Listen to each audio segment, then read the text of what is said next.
At that time, I was playing in the punk band, playing in the Michael Bloomfield band, having my own band called the Dimensions that played Commodores and Earth, Wind, and Fire, and some of my original stuff.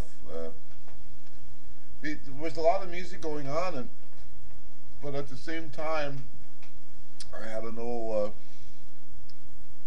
whole other life. I trained karate. I trained Ed Parker's Chinese Kempo karate, the same as Elvis Presley. It was Elvis Presley's bodyguard, and he ended up creating a whole karate style, and that became the biggest, uh, one of the biggest karate movements in the United States, and the sponsor of the international competition, where such people were discovered as Chuck Norris and Bruce Lee. So this was big time. Anyway, so I was training. I was part of a karate team. Everybody thought I was kind of, you got to be nuts. I would come to a gig with sometimes with splints on my fingers, and yeah, broken toes and cracked ribs and fractured jaw, concussion, all these things. Actually, for me, it all went together very well. And I'm leading up to a story here. I fought the California State Championship, and okay, it took me. I prepared for this for months, but it's harder than it sounds, because at the same time, uh, I was trying to go to school, to college, the College of Marin, studying music. I had a job in all the bands I had just mentioned, and I had a full time job. How did I do all that? I can't figure it out. And I was on the karate team. So and I was part of a religious group called the Church of the Open Door. Now, the Church of the Open Door um, uh, grew from. Remember, we started in a room with like 9 people, and then they have ministries all over the world. They're gigantic, you know. That's the way these things are. Telephone, but my way of my lifestyle was like this. I would get up and I would read the Bible. I would pray, and I would train. Pray and train and practice. Mostly pray and train. I spend a lot of time, most of my time, training karate. And that includes like running and stretching and lifting weights, and then the actual fighting every day.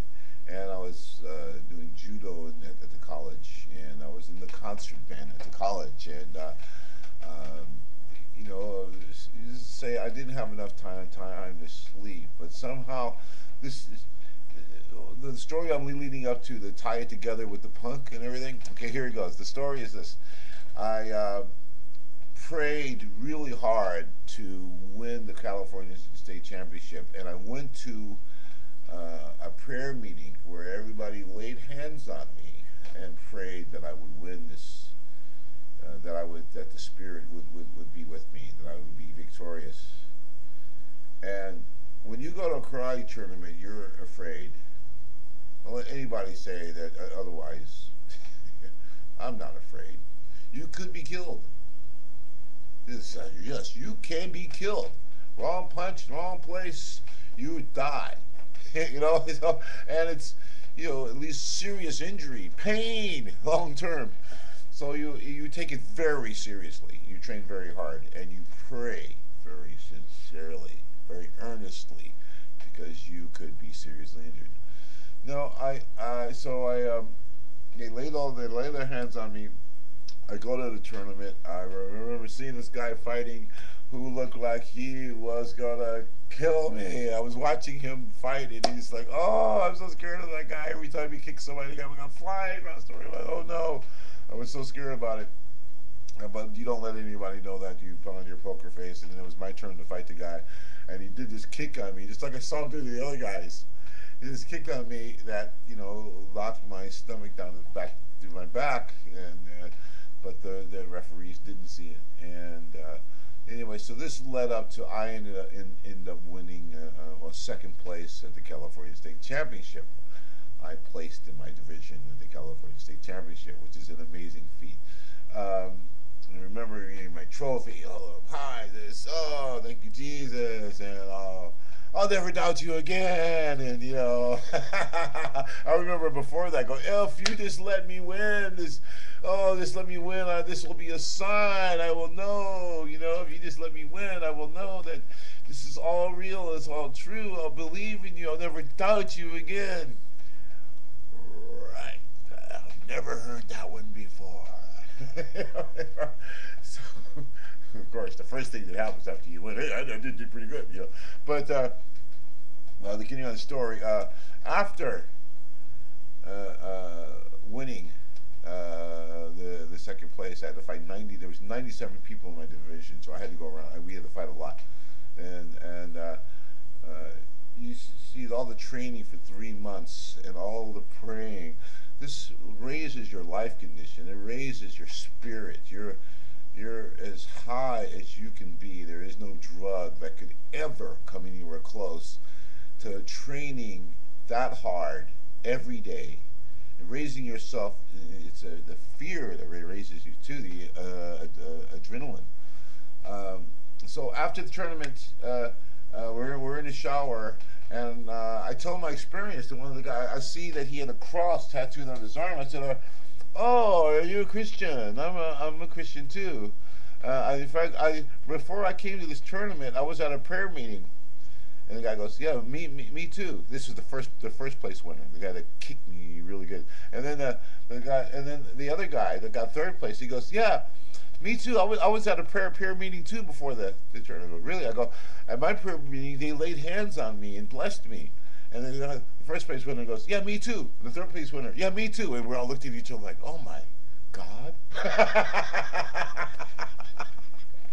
Literally. And I have to remind myself of that story because there were so many other things that happened that were so real. Am I going to run out of time now before I can get to the punchline of the story? Okay, we were okay. Very quickly, then I go directly from the karate tournament with my trophy, still covered. Well, I of course I had taken a shower, and then we drove to the gig where I'm playing with the Soul Rebels at the Keystone Palo Alto. And when I got out there on the stage, it was the highest moment of my life. I was at the peak of my physical and mental powers, my spiritual powers. I prayed every day. I trained as hard as you can train every day. And I was doing exactly the things I loved the most. Fight and play. And now I had fought, I was victorious, and now I come up to the gig, and everybody goes, "Oh, you okay, Derrick?" "Yeah, I'm great." Okay, they just left me alone. We go out on the stage. I felt majestic.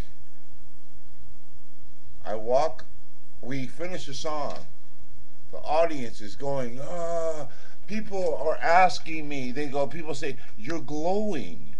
And people are asking me, "Whatever you do, tell me what it is so I can do it too." People were like wanted to touch me. People were like trying to reach out to me to touch me because I was glowing.